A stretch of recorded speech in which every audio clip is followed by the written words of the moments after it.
Hello friends, स्वागत है आपका आपके अपने यूट्यूब चैनल डीएनयू की टीच में। फ्रेंड्स, इस वीडियो में आपको बताने जा रहा हूँ क्लास 10th साइंस के आईएमपी क्वेश्चंस पार्ट 3 के। ठीक है, तो मैं आपको पार्ट 3 के सभी आईएमपी क्वेश्चंस बताऊंगा। ठीक है, तो मैं आपको इनका सोल्यूशन बताने जा रहा हूँ।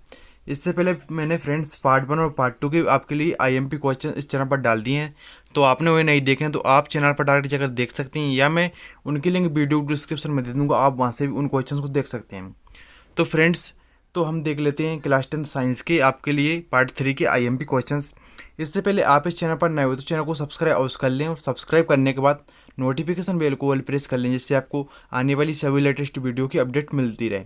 तो सभी प्रकार की आपको इस चैनल पर अपडेट मिलते रहेंगे। ठीक है, तो आपको आईएमपी क्वेश्चन के साथ साथ, ठीक है, तो हम देख लेते हैं इसका फर्स्ट क्वेश्चन। तो फर्स्ट क्वेश्चन से आपका लोहे को जंग से बचाने के लिए दो तरीके बताइए। ठीक है, तो ये आपका क्वेश्चन से, तो हमने आंसर में लिखा लोहे को जंग से बचाने के लिए दो तरीके निम्न हैं। ठीक है, तो सबसे पहले हमारे जो क्या है, गैल्वेनीकरण। इसके बाद हम देखेंगे पेंटिंग। तो गैल्वेनीकरण में हम लिखेंगे इस प्रक्रिया में लोहे एवं इस्पात की वस्तुओं के ऊपर जिंक की एक पतली परत चलाई जाती है। ठीक है, जिससे लोहे को जंग से बचाया जा सकता है। तो हमारा फर्स्ट तरीका तो ए है। ठीक है, सेकेंड है हमारा ए। तो इस प्रक्रिया में लोहे को जंग से बचाने के लिए लोहे की वस्तुओं पर पेंट कर दिया जाता है। तो क्या इस प्रक्रिया में लोहे को जंग से बचाने के लिए लोहे की वस्तुओं पर पेंट कर दिया जाता है। ठीक है, तो फ्रेंड्स, ये वेरी वेरी इंपॉर्टेंट क्वेश्चन ही मैं आपको बता रहा हूँ। ठीक है, तो आपके इस चैप्टर से क्वेश्चन पूछ जाएंगे, तो ठीक है, तो इनमें से आपके क्वेश्चन फंस जाएंगे। तो अब हम देख लेते हैं सेकंड क्वेश्चन।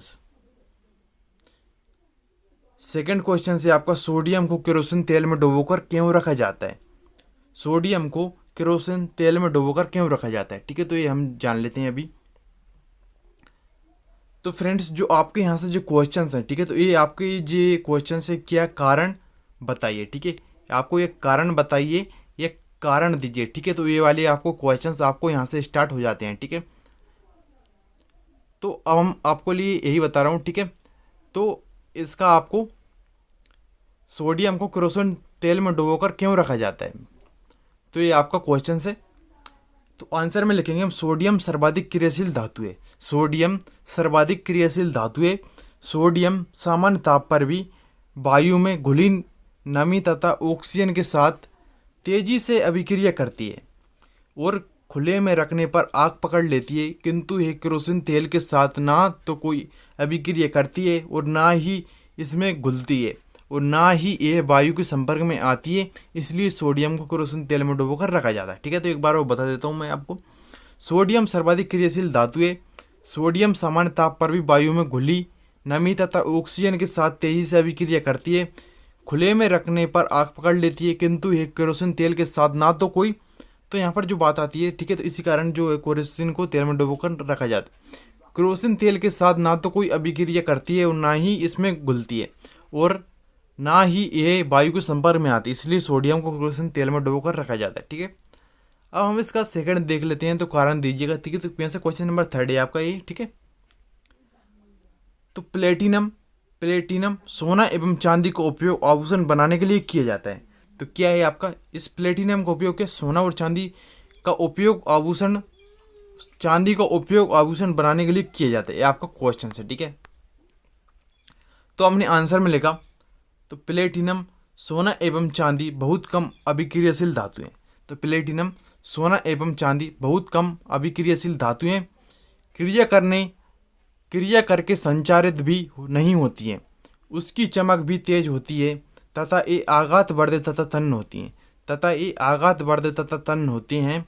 इन्हीं कारणों से इनका उपयोग आभूषण बनाने के लिए किया जाता है। तो इन्हीं सभी कारणों से क्या है, इनका उपयोग आभूषण बनाने के लिए किया जाता है। ठीक है, तो आपका एक क्वेश्चन हो गया, क्वेश्चन नंबर 3। अब फोर्थ देख लेते हैं हम। अब हम देख लेते हैं क्वेश्चन नंबर 4। तो सोडियम पोटेशियम एवं लिथियम को तेल के अंदर संग्रहित किया जाता है। तो क्या सोडियम को पोटेशियम एवं लिथियम को तेल के अंदर संग्रहित किया जाता है, तो इसके हम आंसर में लिखेंगे सोडियम पोटेशियम एवं लिथियम जैसी धातुएं इतनी अभिक्रियाशील हैं कि खुले में रखने पर ये वायु से क्रिया कर तत्काल आग पकड़ लेती हैं, अर्थात उन्हें बचाने तथा आग लगने से रोकने के लिए उन्हें केरोसिन तेल के अंदर संग्रहित किया जाता है। ठीक है, तो ये आपका क्वेश्चन नंबर 4 हो चुका है। ठीक है, तो आप इन क्वेश्चंस को अच्छी तरीके से याद कर लें। ठीक है, तो ये वेरी वेरी इंपॉर्टेंट क्वेश्चन है, मैं आपको एक बार फिर बता रहा हूँ, ठीक है। तो अब हम देख लेते हैं फ्रेंड्स क्वेश्चन नंबर 5। तो एल्युमिनियम अत्यंत अभिक्रियाशील धातु है। एल्युमिनियम अत्यंत अभिक्रियाशील धातु है, फिर भी इसका उपयोग खाना बनाने के वाले बर्तन बनाने के लिए किया जाता है। तो एल्युमिनियम क्या है? एल्युमिनियम अत्यंत अभिक्रियाशील धातु है, फिर भी इसका उपयोग खाना बनाने वाले बर्तन बनाने के लिए किया जाता है, ठीक है। तो इसके हम आंसर में लिखेंगे। तो एल्युमिनियम धातु अत्यंत अभिक्रियाशील होते हुए भी ये ठंडे एवं गर्म जल के साथ अभिक्रिया नहीं करती है। तो क्या ये ठंडे एवं गर्म जल के साथ अभिक्रिया नहीं करती है, लेकिन साथ ही ये ऊष्मा का अच्छा सुचालक है। साथ ही ऊष्मा का एक अच्छा सुचालक है, इसलिए एल्युमिनियम का उपयोग खाना बनाने वाले बर्तन बनाने के लिए किया जाता है, ठीक है। अब हम देख लेते हैं क्वेश्चन नंबर 6। तो क्वेश्चन नंबर 6 में आपका क्वेश्चन से निष्कर्षण प्रक्रम में कार्बोनेट एवं सल्फाइड अयस्क को ऑक्साइड में परिवर्तित किया जाता है, ये आपका क्वेश्चन है। तो अब हम आंसर में लिखेंगे, किसी धातु को उसके सल्फाइड और कार्बोनेट की अपेक्षा उसके ऑक्साइड से प्राप्त करना अधिक आसान है। तो किसी धातु को उसके सल्फाइड और कार्बोनेट की अपेक्षा उसके ऑक्साइड से प्राप्त करना क्या अधिक आसान है, इसलिए अपचयन से पहले धातु सल्फाइड एवं कार्बोनेट को धातु ऑक्साइड में बदल लेना चाहिए। इसलिए अपचयन को पहले धातु सल्फाइड एवं कार्बोनेट को धातु ऑक्साइड में बदल लेना चाहिए, ठीक है। तो अब हम देख लेते हैं क्वेश्चन नंबर 7। क्वेश्चन नंबर 7 है आपका कारण दीजिए वाला, ठीक है। तो ये आपके सभी कारण दीजिए के इंपॉर्टेंट क्वेश्चंस बता दिए, ठीक है। तो आयनिक यौगिकों के गलनांक उच्च होते हैं। आयनिक यौगिकों के गलनांक उच्च होती हैं। तो आंसर है आपका आयनिक यौगिक ठोस एवं कठोर होते हैं। आयनिक यौगिक ठोस एवं कठोर होते हैं। ऐसा आयनों के बीच मजबूत अंतर आयनिक आकर्षण बल के कारण होता है, ठीक है। तो आपका ऐसा आयनिक आकर्षण बल के कारण होता है। इस कारण बल को कम करने के लिए अत्यधिक मात्रा में ऊर्जा की आवश्यकता होती है। इस कारण बल को कम करने के लिए अत्यधिक मात्रा में ऊर्जा की आवश्यकता होती है। यही कारण है कि आयनिक यौगिकों का गलनांक होता है, ठीक है। तो ये आपके कारण वाले सभी आईएमपी क्वेश्चन हो चुके हैं, ठीक है। तो फ्रेंड्स आप इनका स्क्रीनशॉट भी ले सकते हैं सभी का, ठीक है। तो आप इनका सभी का स्क्रीनशॉट ले लें, ठीक है। तो इसके बाद हम और आईएमपी क्वेश्चन देख लेते हैं, ठीक है।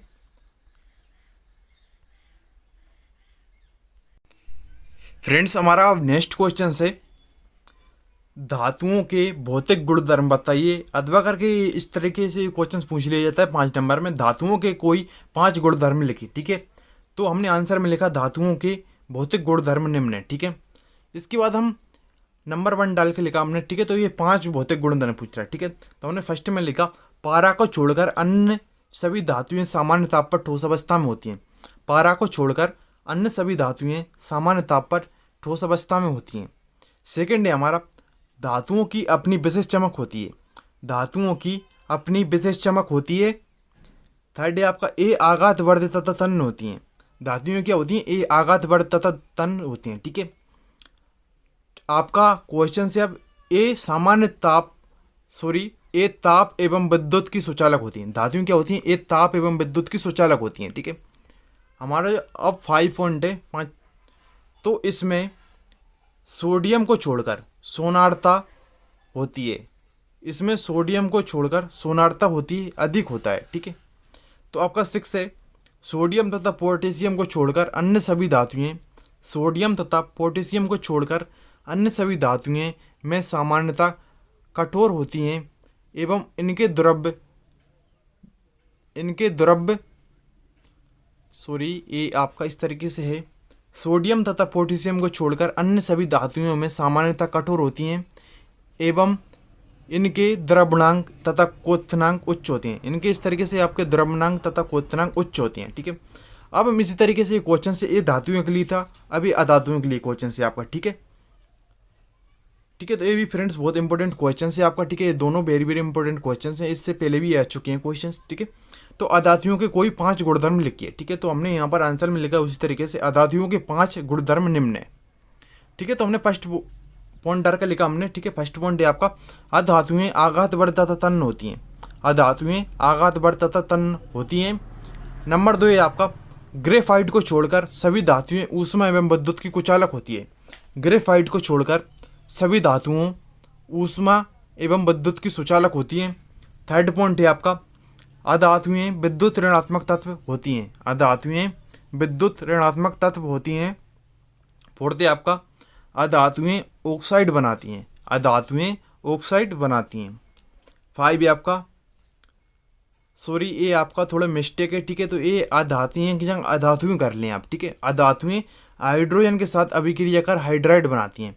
अधातुएं हाइड्रोजन के साथ अभिक्रिया कर हाइड्राइड बनाती हैं, ठीक है। तो ये आपका फ्रेंड्स अधातुएं और धातुओं के लिए 5 भौतिक गुणधर्म हो चुके हैं, ठीक है। तो आप इनका स्क्रीनशॉट ले लें, ठीक है। इसके बाद हम और जो आईएमपी क्वेश्चंस वो देख लेते हैं, ठीक है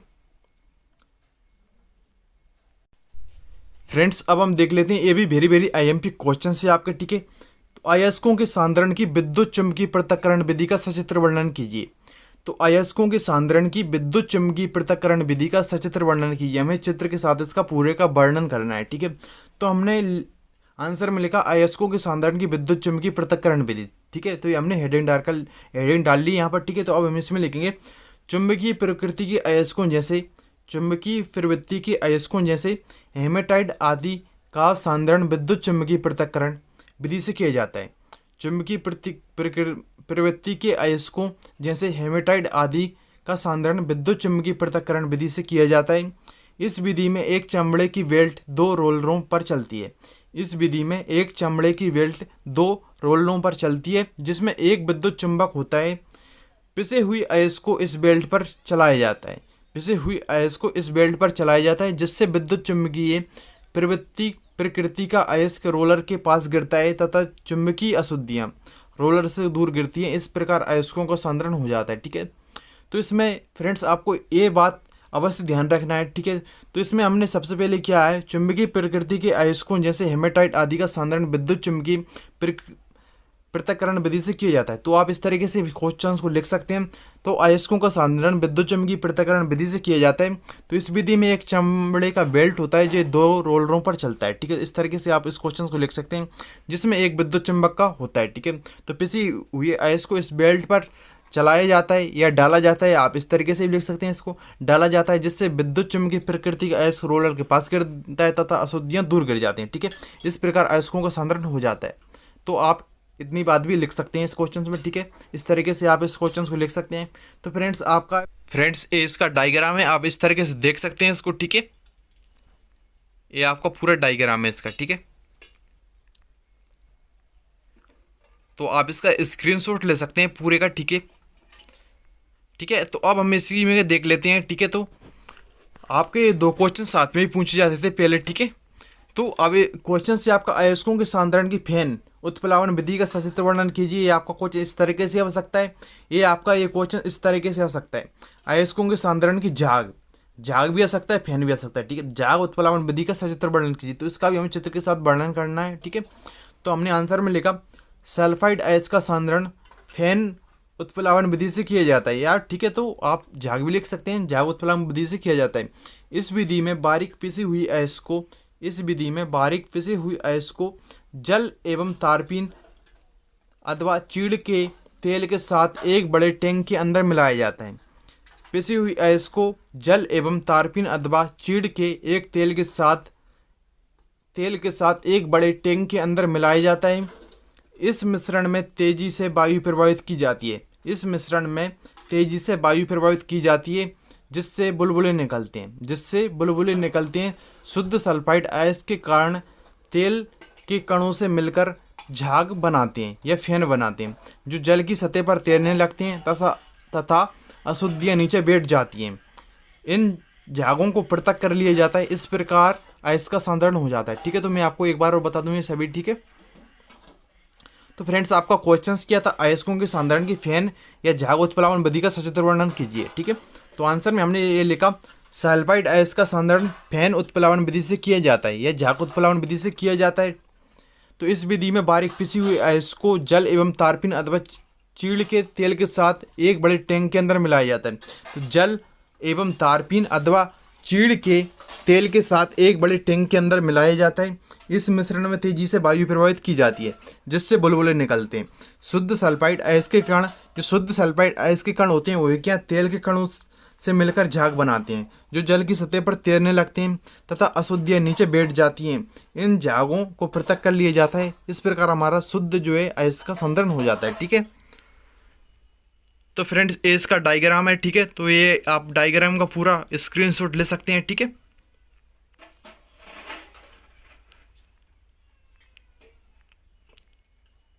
ठीक है, तो आपने इसका स्क्रीनशॉट ले लिया होगा। ठीक है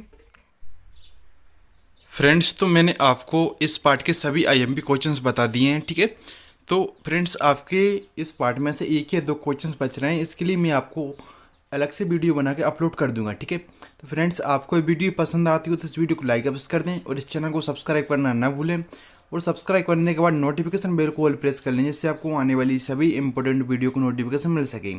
तो इस वीडियो को आपको फ्रेंड्स के लिए ये वीडियो अवश्य शेयर करें। तो फ्रेंड्स मिलते हैं नेक्स्ट वीडियो में।